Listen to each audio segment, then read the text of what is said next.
would you do if you found a creature over 6 feet tall, covered in blood, tangled in barbed wire, looking at you not with rage, but with pleading eyes? In the spring rains of the Ouachita forest, a reclusive old man named Harlan Pike, haunted by the loss of his daughter years ago, came face to face with what America long believed was just a myth. But here's the truth no one tells you. This creature, this so-called Bigfoot, wasn't attacking. It was wounded, scared, and in need of help. Harlan had a choice: turn away like he once did when the flood took his child, or do something no one else ever dared. This story is based on sealed testimonies, forgotten reports, and eyewitnesses who never spoke until now. In the next 5 minutes, you'll discover why Bigfoot may not be a legend after all, how a grieving father found redemption in the most unexpected form, and what made even the sheriff's deputy lower her weapon and protect what others feared. There are real recordings, real witnesses, even one hunter who aimed his gun and couldn't pull the trigger. Bigfoot didn't roar, it just exhaled, like it was saying thank you, before vanishing forever. If you skip this video, you'll never know what truly happened in the Arkansas woods that spring of '91, and why this truth was buried for over 30 years. The rain had been falling since before dawn, light but insistent, soaking the red dirt roads that cut through the Ouachita mountains like old scars. Mist clung low between the trunks of loblolly pines, dripping from their needles in a slow, steady rhythm that matched the pulse in Harlan Pike's ears. The windshield of his rust-bitten Chevy pickup shivered with every swipe of the wiper blade, streaking water and dirt across the glass. He leaned forward anyway, squinting through the blur, steering one-handed down the narrow forest road. His other hand rested on the worn steering wheel, fingers twitching. Not from the cold. Arkansas spring rain didn't chill bones the way winter did, but from the weight that clung to him every time this month came around. The smell of wet soil, the sound of rushing runoff in the culverts, the ghost of a scream swallowed by floodwater years ago. April never showed mercy. The old truck hit a rut and jolted his back, jarring a grunt from him. He muttered something under his breath, then turned the wheel slightly left. He wasn't on a job today. Not officially. No broken fence or downed bridge needed mending. Just checking a known trouble spot where the creek liked to rise quick and eat through the gravel. He told himself that, but he always found a reason to be out here this time of the year. Somewhere between ritual and punishment. The road sloped down toward a muddy clearing lined with sagging wire fences. Something moved. Harlan's grip tightened. He slowed the truck, engine idling rough, the rain whispering against the roof. Then it came again. Sharp, unnatural. Not a branch crack or bird call. A sound like "Skirtick." His breath caught. Metal against metal. A long scraping cry that stabbed through the wet hush of the woods like a warning. Or a plea. He cut the engine. Silence fell, broken only by the tapping of rain and the distant rush of swollen streams. Harlan stepped out, boots squelching into the mud. He grabbed the old canvas poncho from behind the seat and threw it over his shoulders. Rain dripped from the brim of his hat as he moved, slow but purposeful, toward the sound. The forest opened into a thicket of yaupon, holly, and sweet gum, branches wet and heavy. He pushed through them, thorns catching on his sleeves. The smell of rust hit him first, thick, sharp, unmistakable. Then he saw it, a figure, curled low to the ground, caught in a crude tangle of barbed wire half submerged in the churned-up clay. Not a deer, not a bear. His gut knew it before his eyes did.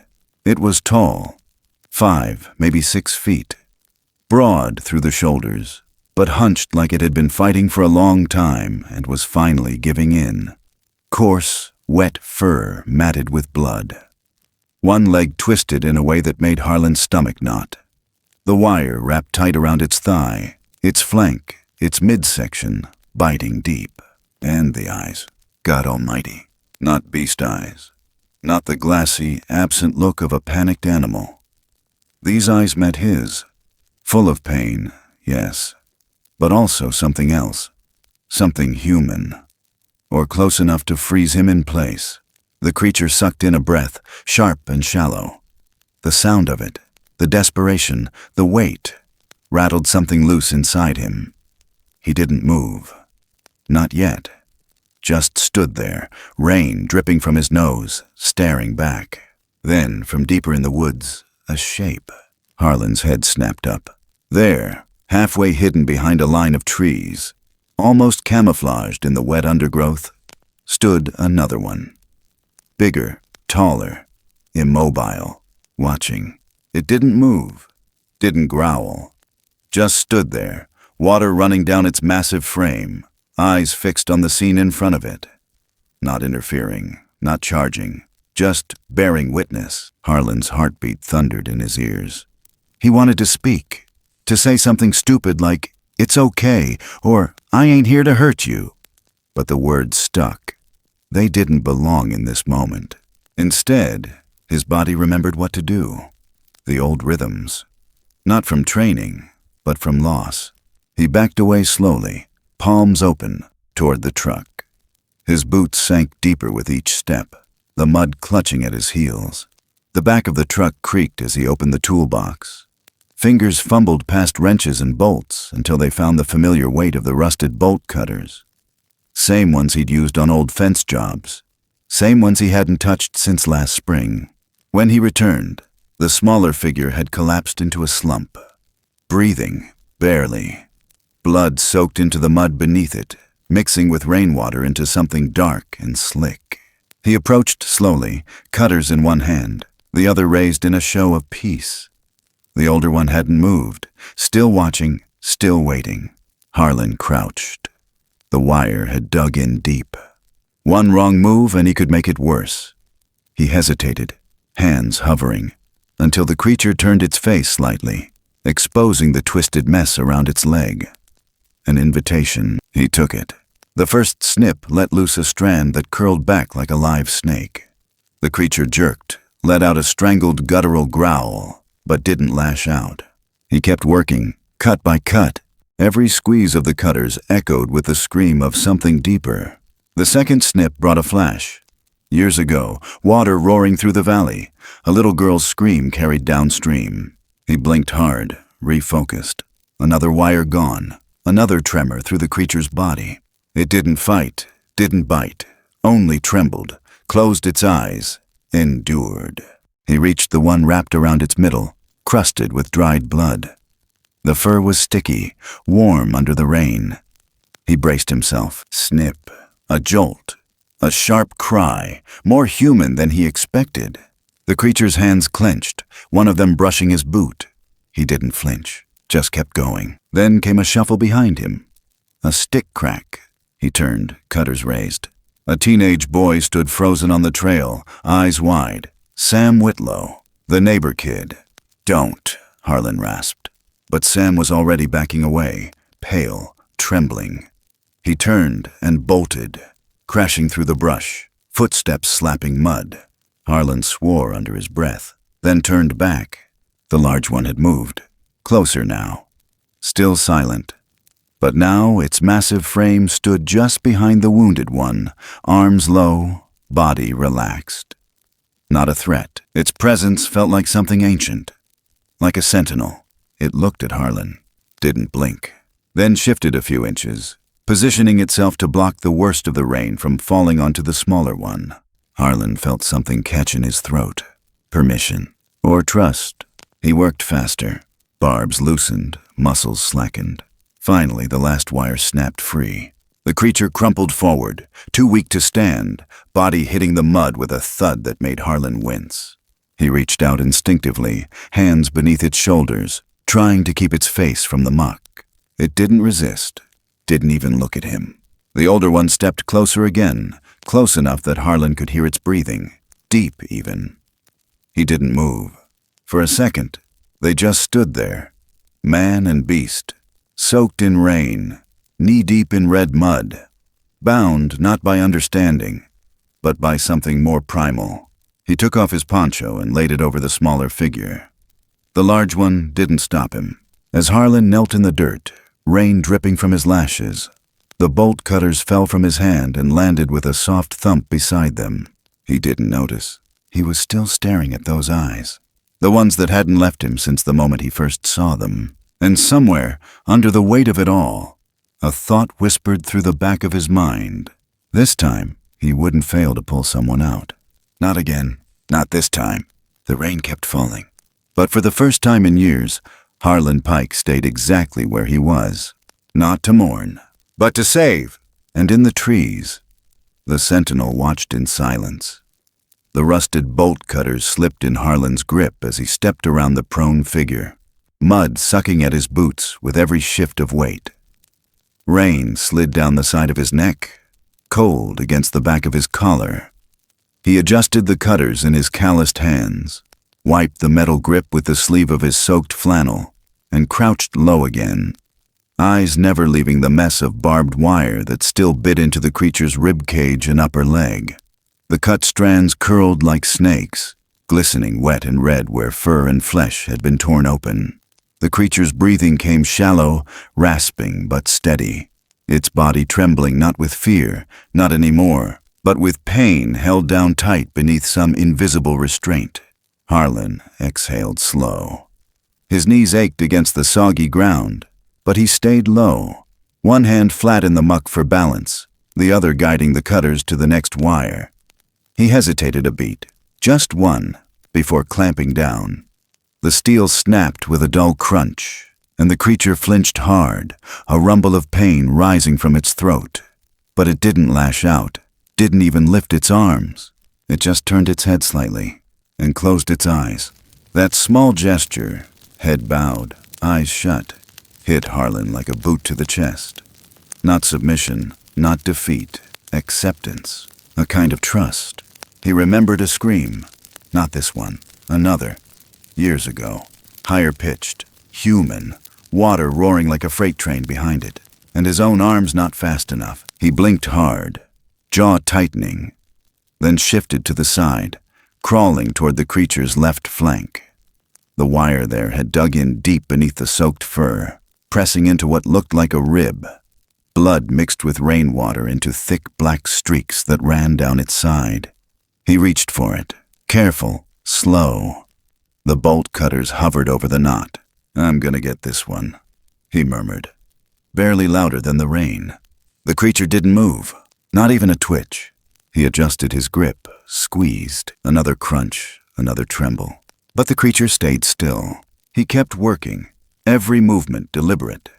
Each snap of wire echoing louder in his head than it did in the woods. His fingers numb from cold, shoulders burning from the awkward angle. A gust of wind pushed through the trees, bending the saplings just beyond the fence line.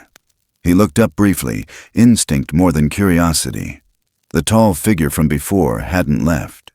Still there, still standing in the rain, like a stone statue carved from bark and shadow. Watching, not threatening, just present. Harlan lowered his head and cut another wire, one looped around the upper arm, tight like a snare. He shifted again, leaned his weight on his right knee, and pressed the cutters in close. The creature's fur was thick here, matted and clumped. Blood had dried into the strands, forming dark ropes. He slipped the jaw of the tool underneath as gently as he could. "Easy," he muttered, as much to himself as to it.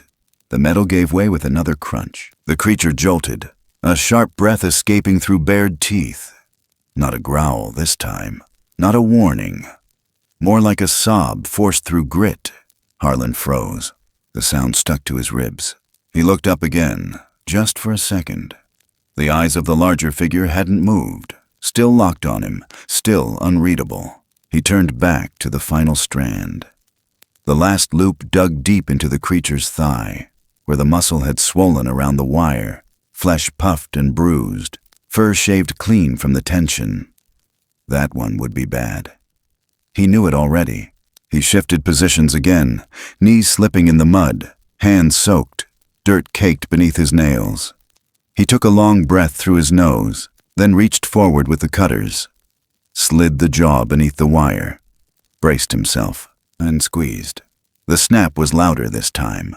The wire sprang free like a live coil, cutting through the air with a flick. The creature cried out, low, guttural, broken. Its back arched just slightly, then collapsed again, head hitting the mud with a soft thud. Harlan dropped the cutters. They hit the ground with a dull clank. He reached forward without thinking, sliding his hands beneath the creature's shoulders, lifting just enough to keep its face from sinking into the wet earth. He held it there, chest heaving, arms trembling. His knuckles pressed into the slick fur, warm under the rain. "Still with me?" he whispered. The creature made no sound, but it breathed. That was enough. The silence was broken by the quick slap of sneakers in mud. Leaves rustled to the left, and Harlan turned sharply. A figure stood on the rise just off the trail. A boy, frozen mid-step, hair soaked to the scalp, a fishing pole still slung across his back. Sam Whitlow, 17. Harlan saw the wide eyes, the pale face, the mouth opening without sound. He didn't say anything at first, just stared. The kid stared back. Then Sam's eyes flicked to the creature at Harlan's feet. The blood, the fur, the long limbs, and finally, the motionless bulk standing further off among the trees. He took a step back, another. Harlan raised a hand, palm out. "Sam, don't run!" But the kid turned and ran, boots thudding through the slop, branches whipping behind him. Gone. Harlan lowered his hand, breath fogging in front of him. He looked back toward the trees. The older creature had moved. Not much, just a few steps closer, but enough. It now stood just behind the younger one, the rain falling on its broad shoulders, trickling down its arms. And then it shifted slightly again, stepped sideways, and stood between the rain and the fallen figure. Not touching, not looming, just shielding. Harlan swallowed. The air around them felt thick, like a church after a funeral. He reached back toward the truck, grabbed the canvas tarp from the toolbox, and pulled it across the clearing. The mud resisted him, but he didn't care. He was moving on instinct now. He spread the tarp over the wounded creature's back, tucking it around the hips and legs. The large one made no move to stop him. Rain hit the canvas in soft drum beats, a rhythm that settled into his chest. Harlan sat back on his heels, his jeans soaked, hands numb. The cutters lay beside him, crusted with blood. His mind drifted to a hospital bed, a little girl's hand in his, her eyes closing. A promise made too late. His jaw clenched, and he turned back to the creature under the tarp. "I won't leave you," he whispered. The rain kept falling, and the sentinel stood its ground, not with teeth, not with fists, but with silence. And Harlan understood. For the first time in a long time, he understood. A low rumble of thunder rolled far off in the east. The sky above the pines darkened just a shade, like the earth was holding its breath. Somewhere behind them, back on the county road, a pickup engine turned over. Not his, not yet, but the sound would travel. People would come. They always did. He looked down again. The creature's chest still rose and fell. Still fighting. Still here. He wiped a hand across his face, smearing mud across his cheek, and picked up the bolt cutters once more. There were still bits of wire embedded in the fur. Not deep, but enough to matter. And he wasn't done. Not yet. Behind him, the forest held its breath, and somewhere, deeper in the trees, another shape moved.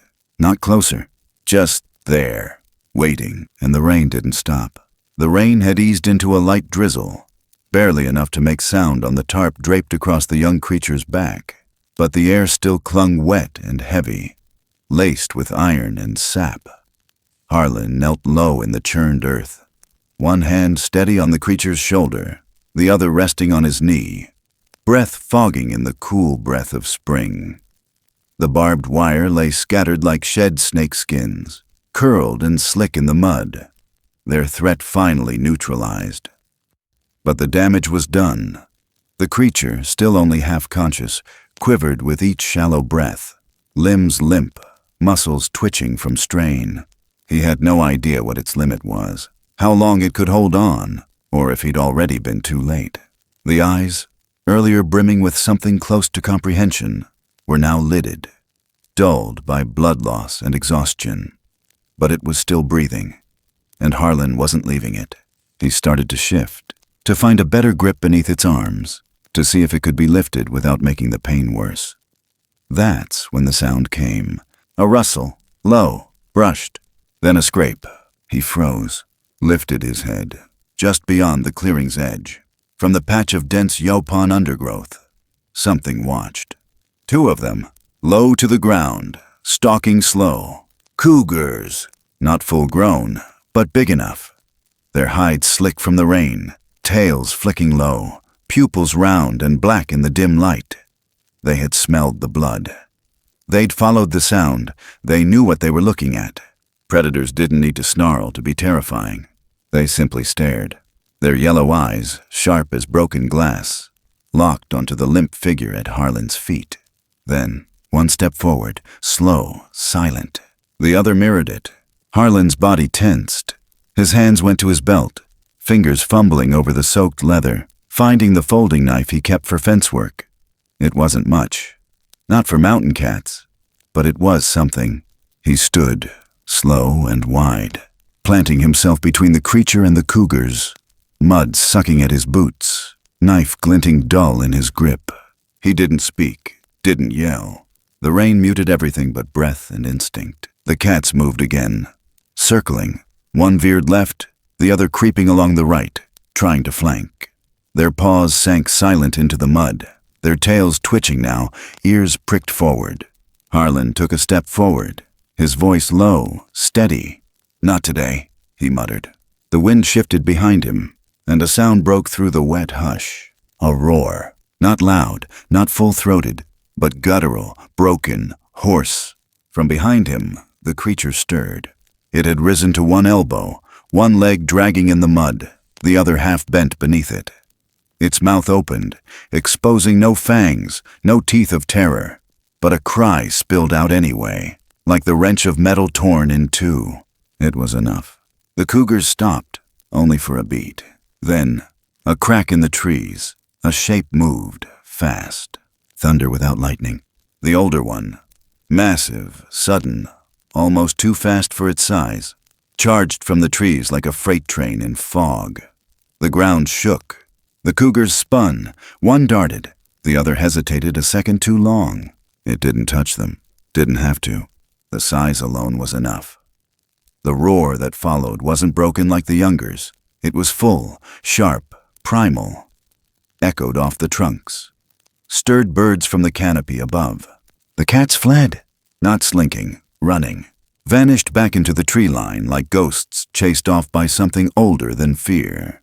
Harlan hadn't moved, still standing there, knife in hand, breath shallow, eyes wide. The older figure slowed, mud flying off its legs, chest heaving with every breath.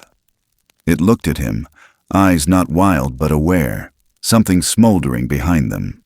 Not rage, not warning, recognition.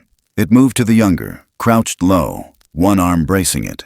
Then it turned, glancing back at Harlan, and stilled. Not blocking him, not claiming territory. Waiting. Rain dripped from its brow, from its arms, from the coarse fur that hung in mats along its back. Its hand reached down, not grasping, just steadying the younger's shoulder. And Harlan understood.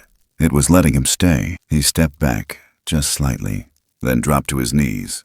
He pulled the tarp closer, tucking the edges in better against the creature's sides. He looked up again. The older figure didn't flinch, didn't interfere. A moment passed in silence, broken only by the patter of drizzle on leaves and the shallow wheeze of the young creature's breath. Harlan reached into the pocket of his jacket, pulled out a clean rag, one he used to wipe down his tools. He pressed it gently against the worst of the wounds, where the wire had bitten near the ribs. Blood seeped through fast, but he held it there anyway, using the weight of his hand more than pressure. The younger's hand twitched, then settled. Its head turned slightly, just enough to glance back toward the older one, then toward him. Its eyes met his again, dim but focused, and for the first time, something flickered behind them that wasn't pain. Recognition. Not full, not conscious in the way people are, but close, something enough to reach. The rain slowed. From the trail beyond the trees came no sound of footsteps, no voices. Sam was gone. But Harlan knew the boy would talk. That part would come soon. Right now, there was only this. A man kneeling in the Arkansas mud, pressing a torn cloth to the ribs of something that shouldn't exist, while a larger shadow stood above them both, not striking, not running, just staying, just watching. The earth felt still, as if the forest itself had leaned in to listen. Harlan's hand began to cramp. He shifted it, reached for the edge of the tarp again, pulled it further over the creature's hip. The movement made the young one grunt softly, reflexive, not alarmed. The older one tilted its head, then slowly straightened, and took a single step back, not retreating, allowing. It felt like a gesture, a silent one, but real. The young creature closed its eyes again. Its chest rose, fell, then rose slower, steadier. Harlan leaned back on his heels, the breath finally leaving his lungs. His hands were shaking. He hadn't noticed until now, but not from fear. Not anymore. He wiped them on his jeans, leaving muddy streaks down his thighs. Looked around once more. The clearing was empty except for them. No cats, no boy. Only the wire coiled in the mud like dead snakes. Only the sound of rain softening into mist. He picked up the bolt cutters again, slid them back into the canvas tool roll, tied it shut with trembling fingers. The storm wasn't over. But this moment, this strange, impossible breath of calm, held, and something in Harlan Pike, something scarred and stubborn, began to shift, just a little. Not healed, but stirred. He stood slowly, knees cracking, one hand still hovering over the creature's head like a silent promise. "I'll come back," he said, barely above a whisper, not knowing why he said it, just knowing it mattered. The older one didn't follow as he stepped toward the truck. It only watched. And when he looked back, just before reaching the tailgate, it was still there, still shielding, still standing, still watching the man who stayed when others ran. And deep in the woods, where eyes bloom like fireflies in the dark, nothing else moved. Not yet. The tarp clung to the young creature's back like second skin, soaked through with rain and streaked with blood and mud. Harlan tightened the rope he'd looped through the grommets, one knot at a time, pulling the fabric into a makeshift sling that creaked under its own weight. He slid the bundle forward a few inches, boots planted, hands curled around the edge, muscles trembling. Then again, another inch. The creature let out a faint grunt, but didn't resist. Its body shifted slightly with each drag, head low. One hand braced feebly near its chest, as if it was trying to help, or at least not hinder. That small effort didn't go unnoticed. Rain fell heavier now, fat droplets thudding on the leaves overhead. The tarp, the back of Harlan's neck. He was already soaked to the bone, sleeves clinging to his arms, denim heavy and stiff with dirt. The air smelled like churned clay and pine sap and something coppery that stuck in the throat. He paused long enough to wipe his hand across his face, then looked back. The larger figure stood just inside the tree line, half shadowed by the gray light filtering through the canopy. It hadn't followed. Not closely, but it hadn't left either. Its chest rose and fell in long, slow breaths, arms hanging at its sides, one hand still smeared with blood. It watched. No sound, no motion. Just that stillness. Harlan didn't speak. He turned forward again and pulled. The boughs above shivered with wind. The mud beneath his boots squelched and slipped as he inched the creature further down the path, following the incline toward the old utility trail that cut toward the west side of the ridge. It was the only way he knew without switchbacks, the only chance he had to make time without breaking what little strength the creature had left. Every foot he gained felt like a mile. His shoulders burned. His breath came out ragged.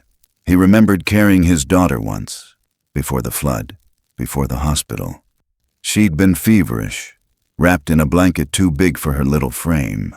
Her hair had smelled like cedar and rain. That day, he'd walked half a mile through the woods to the ranger station, whispering stories the whole way to keep her awake. Now he said nothing. Not to the creature, not to himself, just dragged. The tarp slid over roots and puddles, leaving a trail like a wounded animal. They cleared the ridge, reached the crest just as a gust of wind bent the trees sideways. Rain slapped across his face like needles. Downhill now, and harder. The slope meant more pull on the rope. The weight shifted. His balance staggered. The creature made another sound, barely more than a rasp. He stopped, knelt. Its eyes were open again, dull but aware. It blinked, slow. And then, without lifting its head, it shifted one arm toward the rope. Fingers scraped weakly at the edge of the tarp, then curled under the fabric. The message was simple. Help me help you. Harlan swallowed hard. All right, he said, voice raw. Let's go. They moved again. This time, with effort shared. Minimal, but real. The creature would push off slightly, enough to ease the drag. Enough to let Harlan pull farther without wrenching his back. A rhythm formed, broken but steady. Pull, breathe, adjust. Rain, mud, silence. Pull again. He started humming. Old habit. A ranger's lullaby. Just under his breath, gravel low and tuneless. He didn't know the words anymore. Maybe there never were any. Just sound to fill the spaces where fear tried to sneak in. The forest gave way to the cut path where the county trucks sometimes passed through. Gravel half swallowed by creeping vines and soft clay. It wasn't far from here. Another 20 minutes, maybe. The vet clinic sat on the outskirts of Mina, Ruth Malloy's place. Not fancy, not new, but trustworthy. He didn't have many friends left. But Ruth, she still answered when he knocked. He'd call it in as something strange. Say it was a bear cub hit by a trap. Say it was mangled bad but breathing. Say it wasn't right, but it needed help. She'd listen. Maybe yell first, but she'd listen. He cleared the last bend, boots scraping over stones, slick with moss. A truck rolled by on the highway below, unseen, its engine a low thunder under the rain. Harlan didn't look up. He kept pulling. Didn't notice the figure standing back at the tree line had vanished. By the time he reached the edge of the logging road, his hands were blistered through the gloves. His back screamed. His shirt clung to every inch of his skin. But he didn't stop. Not even when he saw the faint tire ruts that meant someone else had passed here recently. Not even when the thought of Sam Whitlow's terrified eyes came back to him. The boy had run. But had he stayed quiet, he didn't have time to wonder. Not now. Not when the creature beneath the tarp was trembling again. Lips pulled back in a breathless grimace. Trying to stay conscious. Almost there, Harlan muttered. Another 20 yards. He could make the turn, reach the back road, cut the engine lights and coast in. No questions. He'd deal with the rest after. But deep in his gut, something twisted. The kid had seen everything.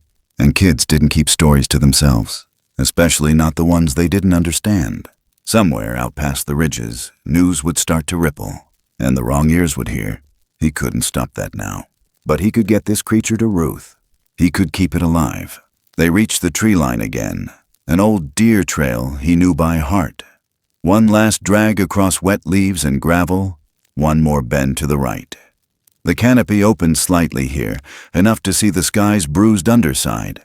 Thunder rumbled far off like a warning shot. The wind kicked up, and suddenly, rain hit harder. Not the slow drizzle of before. This came fast. Like a wall collapsing. He hunched over the creature, trying to shield its face. Branches swayed above. Leaves ripped loose and fluttered like panicked birds. Mud surged around his boots. A flash of red clay. He almost lost his footing. But the creature braced. Its hand curled again, not in pain this time, but steady. And with that, Harlan found his grip again. He pulled. One step, then another. The tarp creaked. The trail narrowed. Somewhere down that winding road, the porch light of Ruth Malloy's clinic would be on, still glowing yellow in the storm. He hoped. Behind him, the woods swayed and swallowed their tracks. The larger figure hadn't followed. But Harlan knew it was out there, somewhere close, and watching. Not out of fear, but out of something deeper. A line drawn, a threshold crossed. And all it had done was step aside and let a man try. By the time the trail curved west, Harlan's legs were shaking. His breath came in gasps, but his pace didn't break. Not once, because every time he faltered, he'd feel the tarp shift just slightly. Not a plea, not panic, just a reminder. Still here, still fighting, and with every drag, every labored breath between them, something unspoken passed through the trees. Something old, something that didn't speak English, but understood what mercy felt like when it came from blistered hands in the middle of a storm. And far up the ridge, past the bend in the trail, a light flickered on, yellow, steady, waiting, and the rain didn't stop.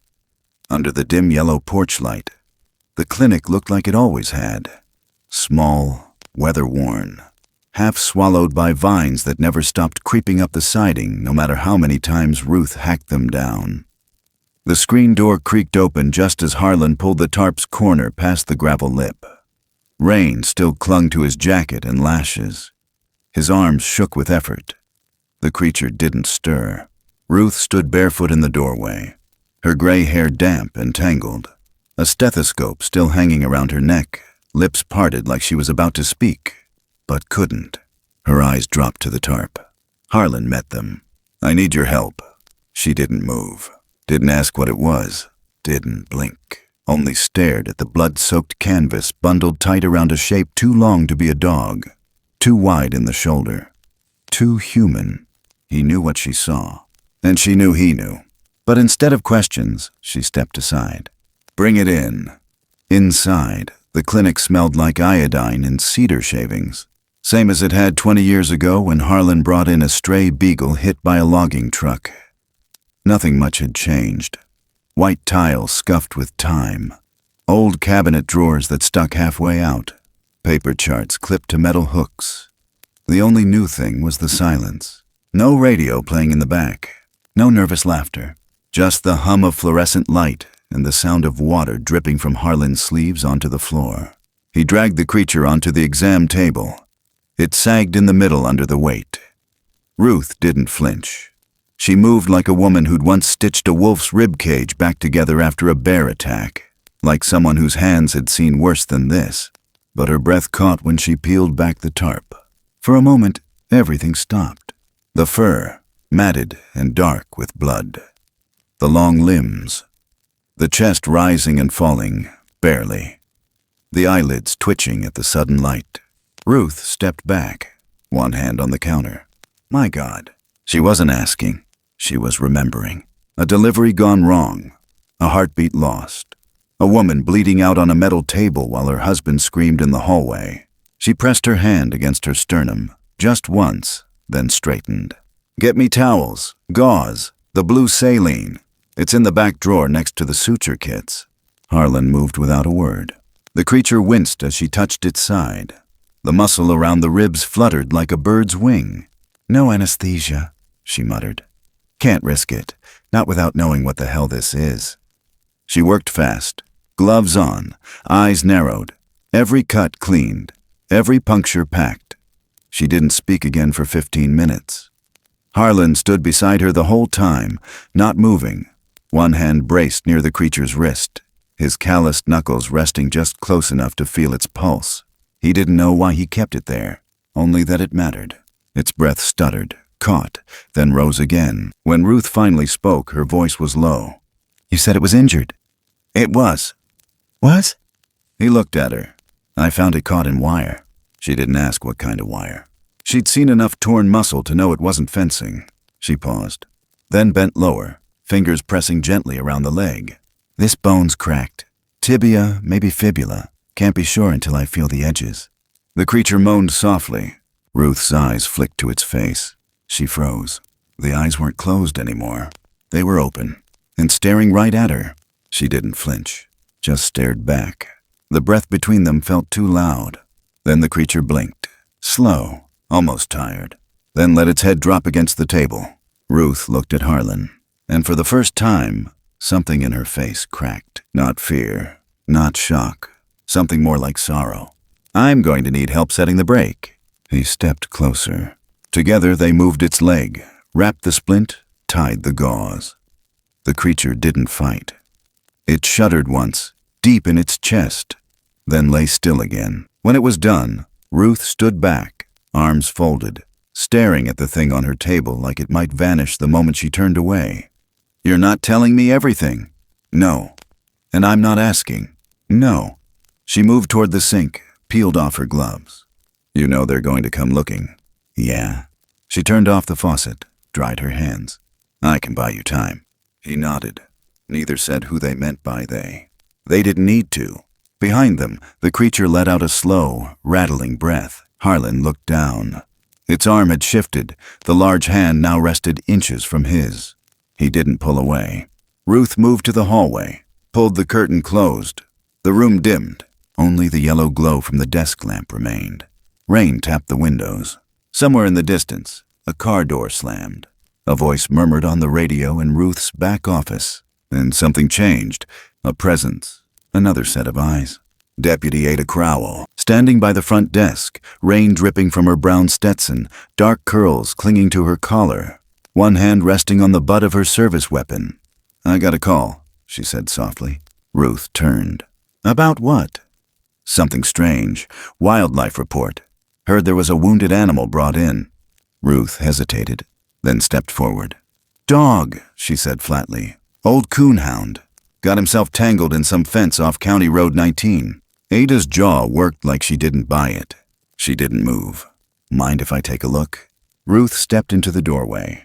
"I'm cleaning him up. He's sedated." "You sedate hunting dogs?" Ruth's voice didn't change. "Sometimes."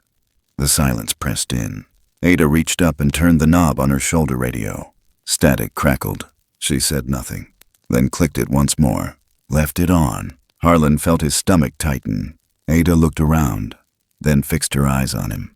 "You weren't seen, were you?" He didn't answer. She didn't expect him to. She gave one last glance at the closed curtain, then back to Ruth. "You call me if anything changes." Ruth nodded. Ada turned and walked out, boots thudding against the tile. The door creaked shut. The radio still whispered through the open frequency. And Harlan knew. Somebody had heard something. Somebody was already listening. He looked down. The creature stirred again. Its fingers flexed slightly, brushing against his. And Ruth, standing just inside the doorway, watched them both. Neither of them said what they were thinking, but they all felt it. This was no longer just about helping a wounded animal. It never had been. Outside, thunder grumbled low in the hills, and somewhere 2 radios chirped to life, unanswered, waiting, and the storm hadn't even begun.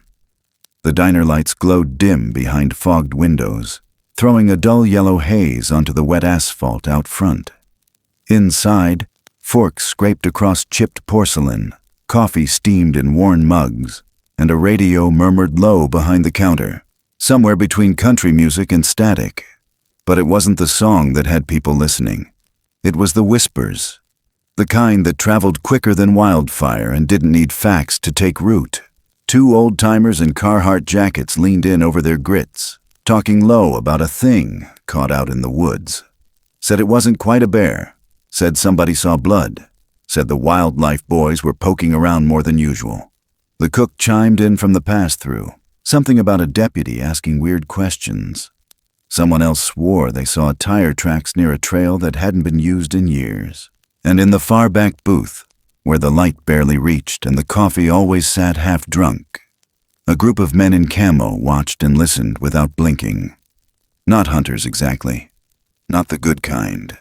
The kind who called themselves trackers, who kept cages in the back of their trucks just in case, and believed every whisper was a map if you knew how to read it.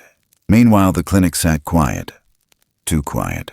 Ruth stood at the window, her arms crossed, watching the mist roll through the parking lot. The world outside looked like it had been wiped clean, every edge softened by moisture and silence. Inside, the small exam room smelled of alcohol and blood and wet fur.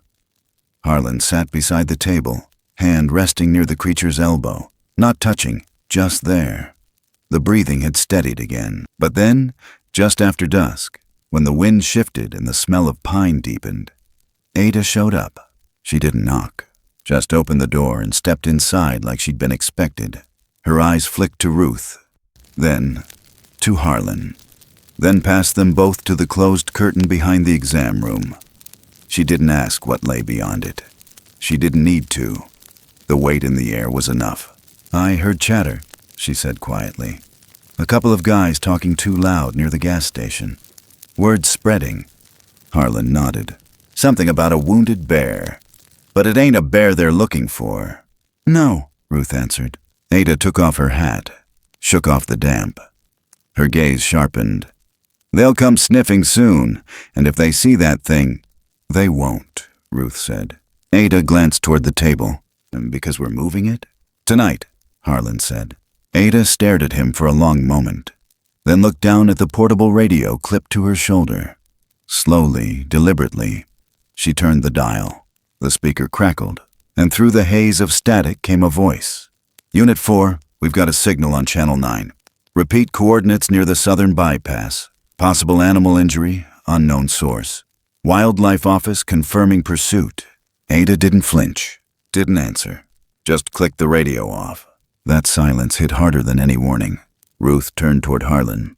"We don't have hours, we've got minutes." He was already on his feet.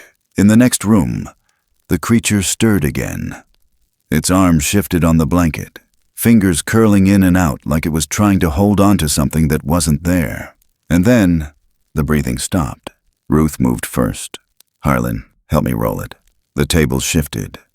Ruth grabbed the stethoscope, pressed it hard against the chest. Nothing. She tilted its head back, mouth open, thick, breathless silence spilling out. No, don't you go." She climbed onto the stool, leaned over, pressed both hands against the chest.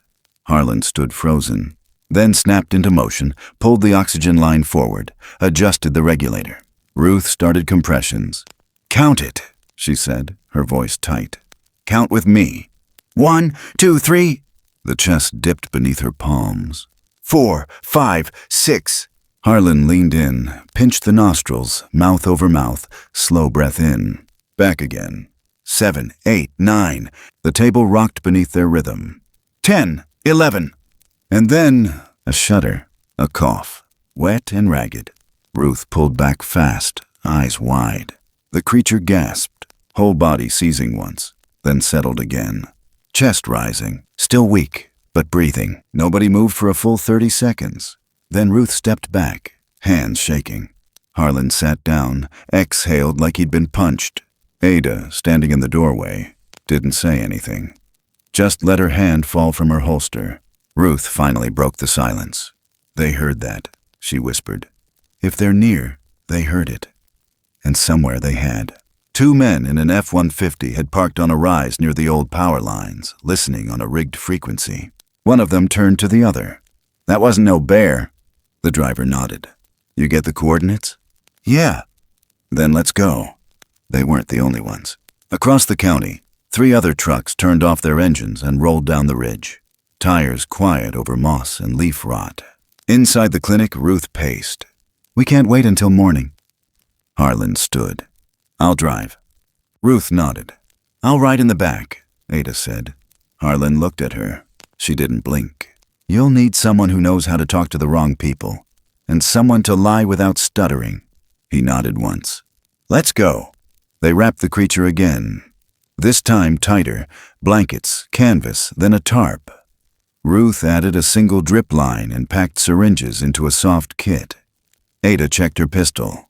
Outside, the wind shifted again, and somewhere on the edge of town, dogs started barking. Inside the clinic, the lights dimmed. The door shut, and the road ahead narrowed. This wasn't just a rescue now. It was a crossing, and if they got caught between what was real and what people believed, they'd all go down with it. But for now, the engine turned. The truck rolled forward, and the dark swallowed them whole. The woods were breathing faster that night. Trees leaned together like old conspirators, whispering in the wind that whipped through their spines, the air thick with a kind of tension that clung to bark and bone. The rain had died off, but the clouds hung low and swollen, and the light from Ruth Malloy's porch lamp seemed swallowed by the dark like it didn't belong anymore. Harlan stood beneath it, jacket half-zipped, boots coated in red clay, hands motionless at his sides. Across the gravel, Ruth opened the back of her truck and tossed in an old blanket, a bottle of saline, and her stethoscope wrapped in gauze like it needed protection from the truth they were driving toward. Inside the clinic, the creature still breathed. Slow, shallow, but more stable now.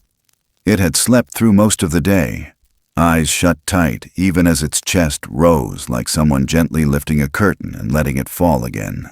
When Harlan knelt beside it, it hadn't moved. But when he whispered something low and graveled, something like, "I'll take you home now," its fingers had twitched just once, and that was enough. They didn't speak much after that. Ruth knew a trail, one of those forgotten service roads, used long ago by mining crews before the county shut down the strip pits and left behind broken equipment and blackened hills. The place had turned into a no-man's land over the years, a back route lined with rusted signs and wild grapevines. Perfect place to disappear something that didn't want to be seen again. They loaded the creature onto a makeshift gurney. Canvas stretched across a wooden pallet, tied with rope, and eased it into the truck bed, careful not to jostle the splint on its leg. Harlan sat beside it, one hand resting near its shoulder, the other gripping the edge of the tarp as the truck rattled onto the road. Ruth drove, lights off most of the way, fingers tight on the wheel. They didn't know who might be out there, but they knew someone would be. Back in town, the diner's windows glowed soft behind fogged-up glass, and in the corner booth sat two men with ball caps pulled low, voices low enough to carry weight. One of them wore a leather vest with patches that hadn't been earned in the military. The other chewed on a toothpick and listened to the static of a police scanner they'd rigged to pick up the wildlife frequency. Their boots were clean. Their rifles weren't. Down the block, Sam Whitlow sat on the tailgate of his uncle's pickup, swinging his legs and chewing the inside of his cheek raw. He hadn't meant to tell. Not like that. But the words had spilled out as soon as he'd walked in the door, half shaking, half burning from whatever he thought he'd seen. And his uncle, who worked nights for the wildlife office and kept an old Remington in the hall closet, had started making phone calls. Now the scanner buzzed. Now the truck was fueled. Now the forest was no longer quiet. On the old service trail, Ruth's tires splashed through shallow dips in the mud, headlights still off, just the running lights glowing faintly through the underbrush. Every so often, a branch scraped the side of the truck, and Harlan would glance behind them, not because he thought something was following, but because he knew it already was. The silence between him and the creature felt different now. Not afraid, not resigned, just aware. It shifted once beneath the tarp, let out a faint exhale, and he instinctively reached over, laying a hand just lightly against its fur. The breathing steadied again. "We're close," Ruth said, voice soft. The road narrowed to a path carved out by old wheels and floodwater. Ahead, a flat clearing opened up beneath the slope of a crumbling ridge. An old coal wash yard that hadn't seen boots or boots in decades. The perfect place. No cameras, no signs. No one to ask questions. She pulled in slow, cut the engine. Harlan climbed down, knees stiff. The air smelled like rain and ash and something older. He walked to the back, untied the knots, lowered the gurney with Ruth's help. Together they dragged it into the grass, but they weren't alone. There was a sound, just a shift in pressure, like something changing its mind in the dark. And then the flick of a safety switch. From behind the tree line, two figures stepped out, guns raised. "You got a damn nerve, Pike," one of them said. The other one didn't speak, just stared at the bundle on the ground, mouth half open, finger twitching on the trigger guard. Ruth raised both hands. "Back off! You ain't supposed to be here, Doc. Neither are you." The first man stepped forward. The barrel of his rifle gleamed. "What the hell is that?" "You don't want to know." "I already do." He moved closer. Harlan stepped between them. "You lower that," he said. "You think you can stop us?" The man sneered. "I know I can try." There was a rustle, then another sound, deep and guttural. Not from behind Harlan, from the trees. Then another, then more. The men froze. From the mist beyond the wash yard, they began to appear. Not charging, not growling, just walking. Tall, silent, stepping one by one out of the woods until the line of pines looked like it was growing shadows with legs. First one, then 3, then 5. They circled slowly, no rush, no panic, just presence. The men backed up, fingers white on their triggers. "Don't," Harlan said. "They're not here to fight. They're here to take him." The bundle on the ground shifted. The young one was awake now, groggy, eyes half-lidded but blinking. It tried to sit up, and Harlan caught it under the arm, helped it rise. From the circle a shape stepped forward, larger than the rest. Familiar, the one from the woods. Its breath rose in slow fog. It didn't make a sound. The young one reached out toward it. Its hand hovered mid-air. The larger figure closed the space, touched its forehead to the smaller one's, then stepped back. The air buzzed with something invisible. From behind, the men still watched. Then, boots crunching over shale, another set of footsteps came fast from the ridge trail. Ada, no weapon in her hands, no badge on display, just mud on her boots and fire in her eyes. "Put those rifles down," she said. The men hesitated. Now, one of them lowered it. The other didn't. She stepped closer, looked straight at Harlan, then at the creature standing upright, its weight still leaning into him. "What's this?" she asked. He didn't answer. Didn't need to. She saw what she needed, then turned back to the men. "I saw nothing," she said. "You fire that weapon, it's a felony for poaching. You don't want that on your record." The man lowered the barrel. The forest held still. Harlan helped the young creature take a step forward. It stumbled, caught by the larger one. A sound came from behind the group, soft, rhythmic. Another one stepping out, then another. Not a mob, a family. They stood tall, close, brushing fingertips across shoulders as they passed. Harlan stepped back. So did Ruth, so did Ada. The men were already gone. The creatures gathered in a half-moon, their backs to the humans now. The smallest in the center. And then slowly, without a word, they turned and vanished into the trees. No trail, no sound, just mist curling where they'd stood. Harlan didn't move. Ada stepped beside him. "You gonna tell me what I just saw?" she asked. He shook his head. "I'll file it as a wild rescue, unidentified species. No harm done." She nodded once. "That's what I thought." The forest closed behind them, and not even the moon dared show its face. Under the pale haze of early morning, the world felt rinsed clean. Not by peace, but by exhaustion. A hush had settled over the Ouachita ridge as if even the birds knew to hold their songs a while longer. The rain had finally stopped. Only the mist remained, low and silver, curling over the red clay like breath still lingering from something alive.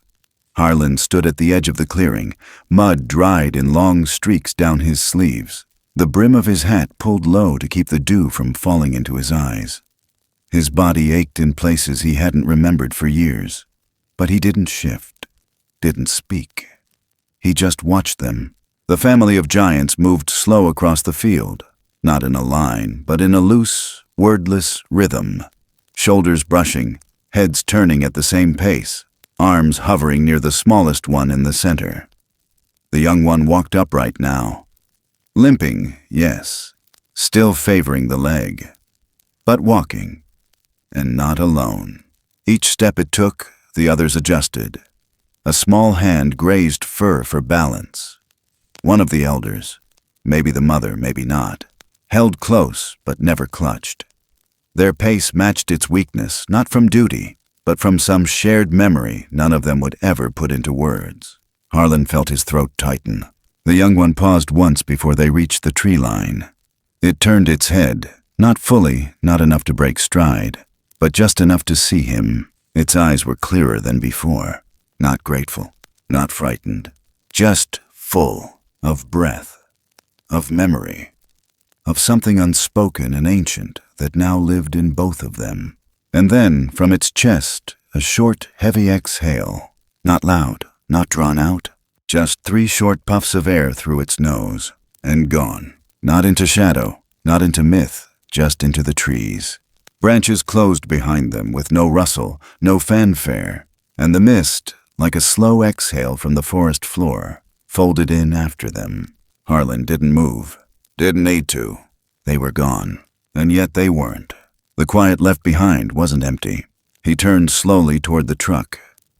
Ada stood there, hands in her jacket pockets. Radio clipped silent to her chest. She didn't say anything. Neither did Ruth, who had wandered a few yards away to check tire tracks and clean up the bits of gauze that had drifted loose. No one spoke, not yet. Ada finally looked up, her voice low. "What do you want me to write down?" Harlan didn't answer at first. Just walked over to the bed of the truck, reached in, and grabbed the coiled barbed wire still crusted with dried blood. He turned it slowly in his hands. Then, without a word, crossed the field, stopped near an old cedar stump, and began uncoiling it. He moved methodically, quietly, laid it out flat, then pulled out a pair of clippers from the side box, and began cutting, one strand at a time. He didn't flinch, didn't look up. The rhythm of the snip, snip, snip carried over the damp grass like a clock ticking backward. Ada crossed her arms, watched him. File says unknown species, injured in illegal trap. Animal was removed from danger, released in wilderness. No identifying photo. No witnesses. Ruth added, without looking up. And the trap's been disposed of. Harlan kept clipping. Snip, snip. Medical waste burned, tools sterilized, Ruth continued. Floor's been mopped, no prints, no hair, no samples. Ada nodded slowly. Well then, I guess I came out here for nothing, and turned to leave. She didn't walk fast, didn't run, just melted into the fog the way the others had. By the time the radio on her shoulder crackled with the dispatcher's voice asking about her location, she was already halfway back to the cruiser, and didn't answer. Back in the clearing, Ruth kneeled beside the spot where the gurney had rested. She pressed her palm into the imprint it left in the grass, then stood, walked to Harlan's side. He was still cutting, now just holding the last few strands like they were cords to something that no longer existed. She put a hand on his wrist. "You can stop now," she said. He looked at her, eyes rimmed red. Not from crying, just from holding it in too long. He let the cutters fall to the ground, walked back to the truck in silence. Later that morning, he stood inside his cabin, staring at the wall above his workbench, the place where his tools all hung, each with its own hook, each shaped by time and memory. He held the bolt cutters in his hand a moment longer, then wiped them clean with an old cloth, laid them flat against the workbench, ran his fingers along the handle, and hung them back on the wall. The sound of metal touching nail echoed in the stillness like a final exhale. Outside, the sun was beginning to rise through the fog, pale orange. Not warm, not yet. But there, he sat down in the old chair beside the window, reached for his coffee cup, didn't drink it, just held it. The forest out the window looked the same as it always had. But it wasn't. Not anymore, and he knew it. Somewhere out there, footsteps would press into soft moss. Somewhere, a young one would remember the feel of a tarp, the smell of pine tar and old denim, the sound of a human heartbeat when nothing else could be heard. And somewhere, maybe seasons from now, another breath might be shared in a place where words don't matter. Only choice does, and hands, and whether you use them to hurt or to help. That's what stayed with him. Not the mystery, not the silence, but the choice, and the fact that this time, he didn't run. This time he stayed. The sound of wind moved through the cabin's walls like an old hymn hummed low. And Harlan Pike, once a man too broken to carry anything but guilt, sat still, not healed, but lighter, like something had shifted. Something deep, something that couldn't be seen, but would never be forgotten. And the woods, as always, closed their doors gently behind those who knew how to leave with grace. And for the first time in years, when Harlan looked out toward the trees, he didn't feel alone. He felt seen, and somewhere in that mist-drenched quiet, the world exhaled back. 3 slow breaths, and was still. Some stories don't end with answers. They end with echoes. Echoes of footsteps in the woods, of breath shared in silence, of a hand extended when fear demanded it be clenched. In a world so quick to draw lines between human and creature, seen and unseen, known and forgotten, there's still a sacred truth that doesn't need a name: compassion. And when it's offered without condition, without expectation, it becomes more than a gesture. It becomes a bridge.